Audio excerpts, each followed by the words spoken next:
Shlomo HaMelech was gifted a special gift from Hashem. When he became king, just when he was a teenager, a young teenager, instead of asking for money, for women,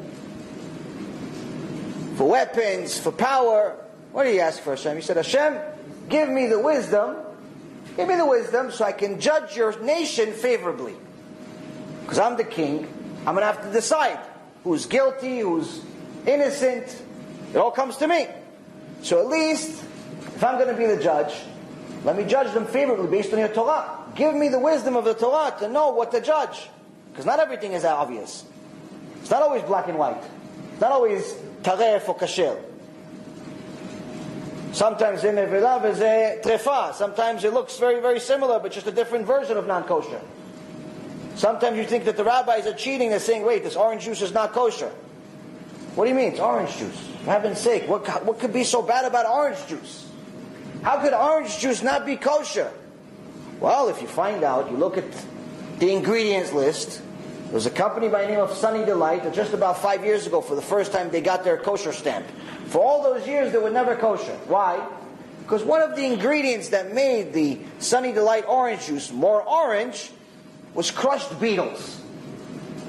And crushed beetles are not kosher, and they're also disgusting. But they didn't call it crushed beetles on the ingredients list.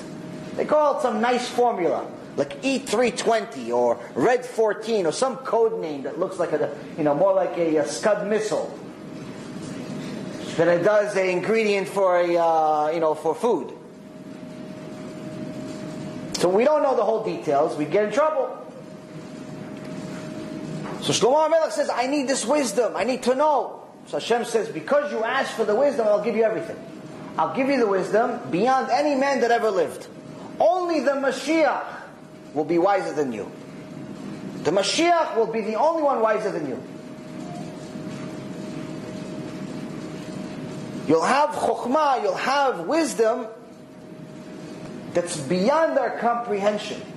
What is it like? We said it in a shiur a couple of weeks ago. People don't understand chokhmat of Chazal, the wisdom of Chazal. Needless to say, they don't understand the wisdom of Shlomo HaMelech. But if you look at the Midrashim of the technology that the throne of Shlomo HaMelech had, his throne, the technology the throne had, you'd swear that he had better technology than we have today. Voice on command was the least of the technology. As soon as he stepped on the first step, he had to say a verse from the Torah. And all of a sudden he has the hand or the paw of a lion made of gold, and a wing of a eagle made of gold. They're not made out of semiconductors. Made of gold. All of a sudden they pick him up and lift him all the way to his throne. And then you have a nice, beautiful dove made out of gold fly in the air somehow, lifting his crown and putting it right on his head. You have technology like that today? That's the wisdom of Shlomo HaMelech. Small token of it. So Shlomo HaMelech is asking, I need this wisdom. Hashem says, I'm going to give you the wisdom, I'm going to give you the power, you're not going to have any war, everyone's going to be scared of you, you're going to have money, you're going to have power, you're going to have everything. And this man that had everything, he says this, in chapter 3, verse 12 in Proverbs, Sefer Mishle, or verse 11, Mussar Adonai b'ni al timas, ve'al takot b'tochachto, ki et asher ye'ahav Adonai yochiach, u'ke'av et ben yirtzeh.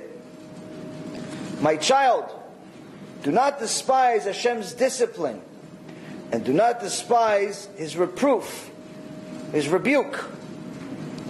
For Hashem admonishes the one He loves, and like a father, He mollifies the child. Praiseworthy is a person who has found wisdom, a person who can derive understanding from it.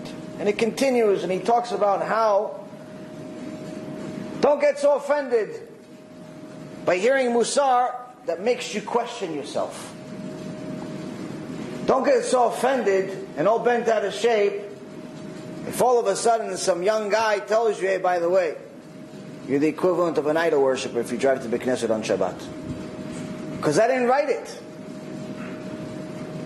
Don't get so offended if Chazal tells you that any time somebody is angry, they consider it the equivalent of Avodah Zarah. You ever met an Israeli who doesn't get angry? To be an Israeli, one of the qualities is to be angry. Can't be an Israeli without being angry. Chazal says you're not allowed. So, Chazal says not allowed. Chazal says not allowed. What do you think? They made it up? They didn't make it up. It's all from Hashem. You've just experienced another Torah class brought to you by Torahanytime.com.